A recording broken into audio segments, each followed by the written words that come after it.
Unveiling Angkor Wat, not a temple, but a power grid. The true purpose of Angkor Wat, often believed to be a mere temple, is unveiled in this video. A captivating exploration into how its complex design could have functioned as an ancient power grid is presented to the audience. What if everything you thought you knew about Angkor Wat was wrong? For centuries, we've marveled at its beauty, believing it to be a temple. But what if this architectural masterpiece wasn't for worship at all, but something far more groundbreaking, an ancient power grid? Prepare to have your understanding of ancient civilizations completely reshaped. Forget temple. Angkor Wat was an energy powerhouse. This isn't just another theory. It is a deep dive into the meticulously engineered design of one of the world's most iconic structures. We're about to uncover how its intricate layout and advanced hydraulics weren't just for show, but formed a sophisticated system capable of generating and distributing power. Imagine a civilization so advanced, they built a structure disguised as a temple, yet secretly functioned as a massive energy complex.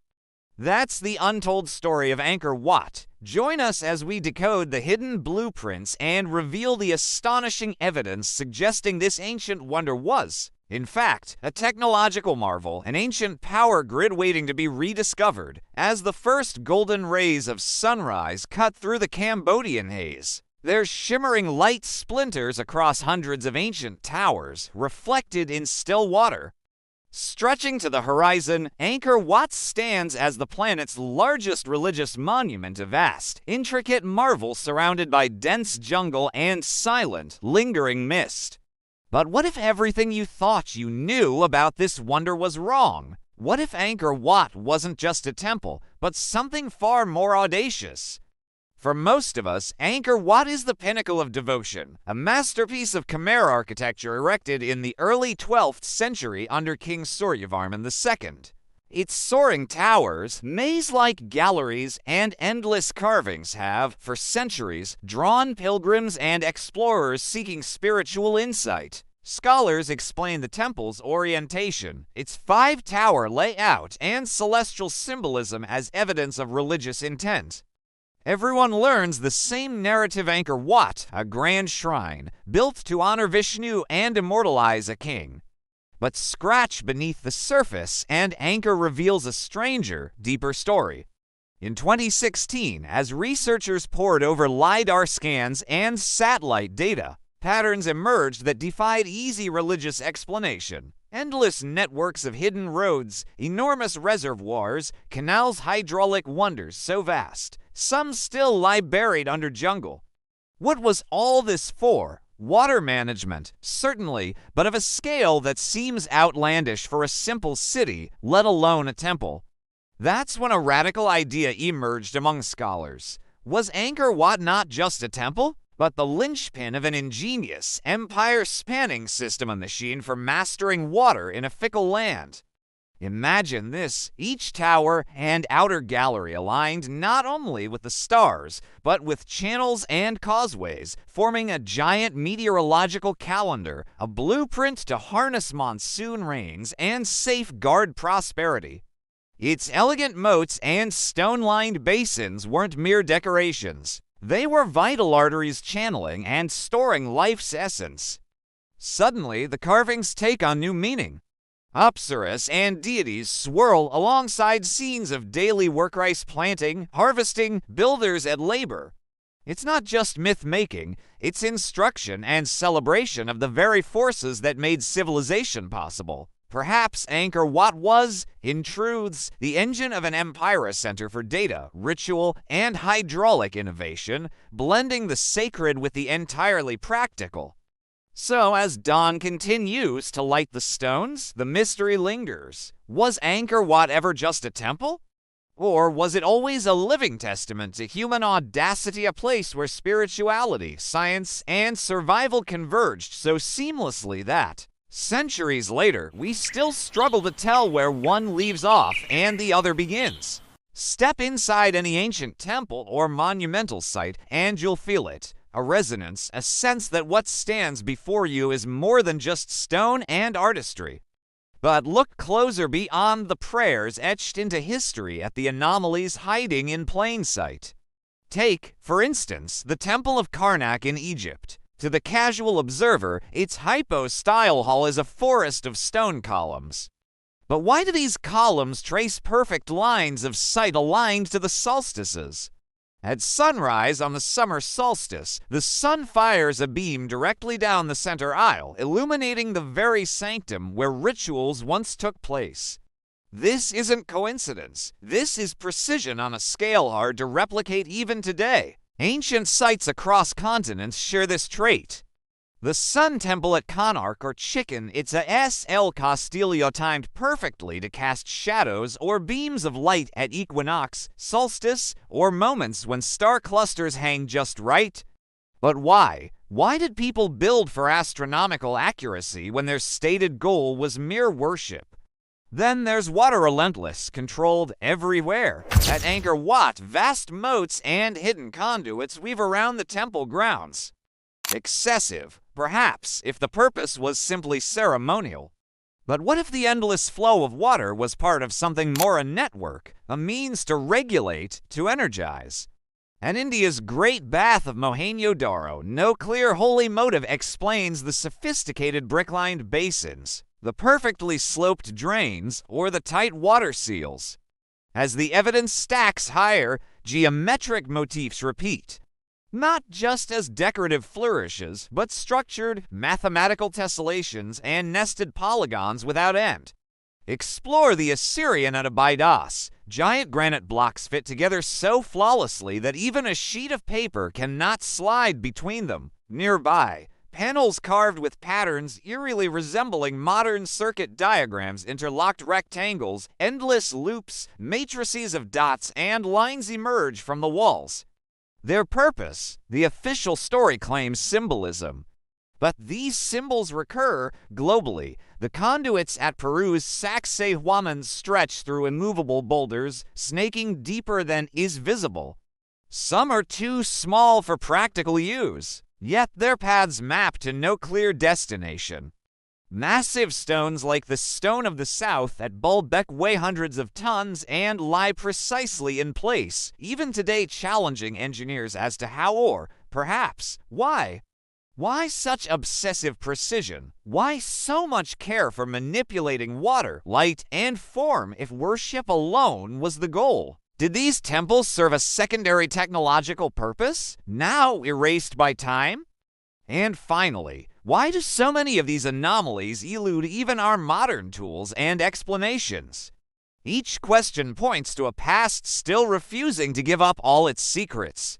In the silence beyond the prayers, the answers wait, carved in stone and cast in shadow. All we can do is look closer and wonder. The hydroacoustic resonance theory introduced the core hypothesis. Angkor Wat as an ancient power grid, specifically a hydroacoustic resonator.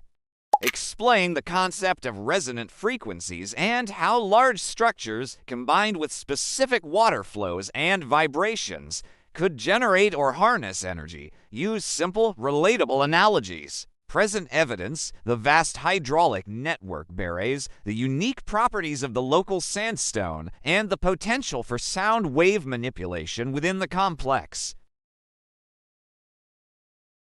Imagine a sprawling, ancient, complex stone corridors winding deep into the earth, chambers echoing with the low hum of water coursing unseen, and towering sanctuaries built not merely for ceremony, but perhaps for power. This is the core of the power grid mechanism hypothesis, a lost technology in which immense structures, waterways, and architectural resonance work together to generate energy. At the heart of this concept lies the controlled movement of water. Picture channels painstakingly carved through bedrock, directing the natural flow of rivers or springs into subterranean tunnels and cisterns. As water moves through narrow sluices and across meticulously laid stone beds, it accelerates and churns, creating friction and, intriguingly, both static charge and subtle vibrations. Now, overlay this physical design with resonance. The chambers of these temples aren't just arbitrary, they are precisely shaped, creating sympathetic echoes that focus and magnify the vibrational energy generated by the moving water. This interplay hydrodynamic movement aligned with architectural resonance builds what some have termed a charge. Not the sparks of a lightning bolt, necessarily, but a stable energy field pervading the entire structure. Some theorize that such fields could be harnessed for light, warmth, or perhaps even more mysterious effects. Think of stones glowing gently at night, corridors kept temperate even in winter, or, in the most esoteric interpretations, altered states of consciousness and enhanced perception for those within. Drawing parallels to modern technologies reveals surprising similarities. Our hydroelectric dams convert falling water into electricity. Some power plants use steam to drive turbines. Both harness kinetic motion, much like the ancient water systems. The concept of resonance, meanwhile, finds parallels in wireless power transfer and in the acoustic engineering of modern auditoriums, where vibrating air or stone can amplify and direct energy. But who would have conceived such a system? The knowledge required hints at a remarkable synthesis of geology, fluid dynamics, acoustics, and construction. Surveyors would need to map underground aquifers. Masons would shape rooms to precise harmonic ratios. Engineers or priestly scholars would understand the delicate balancing of flow and form. Such coordination implies not only advanced theoretical insight, but also social cohesion, with entire communities aligned in the pursuit of harnessing nature's forces. If true, this suggests a startling depth of sophistication in ancient civilizations. Far from passive observers of the natural world, they may have been active experimenters blending spirituality, science, and engineering.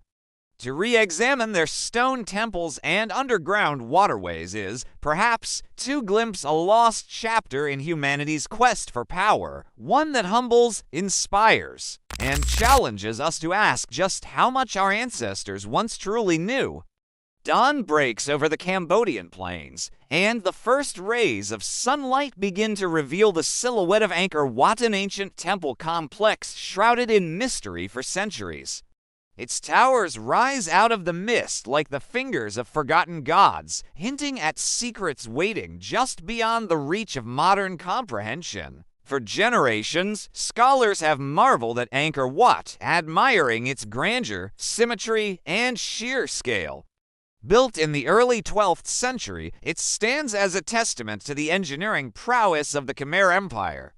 But beneath every stone and along every corridor, deeper questions persist. How did a civilization, seemingly without advanced machinery, construct such a masterpiece? And what purpose might lie hidden, encoded within its design? Recent discoveries have fueled speculation like never before. Satellite imagery reveals elaborate networks of buried canals and reservoirs, vast hydraulic systems that extend far beyond Angkor's outer walls.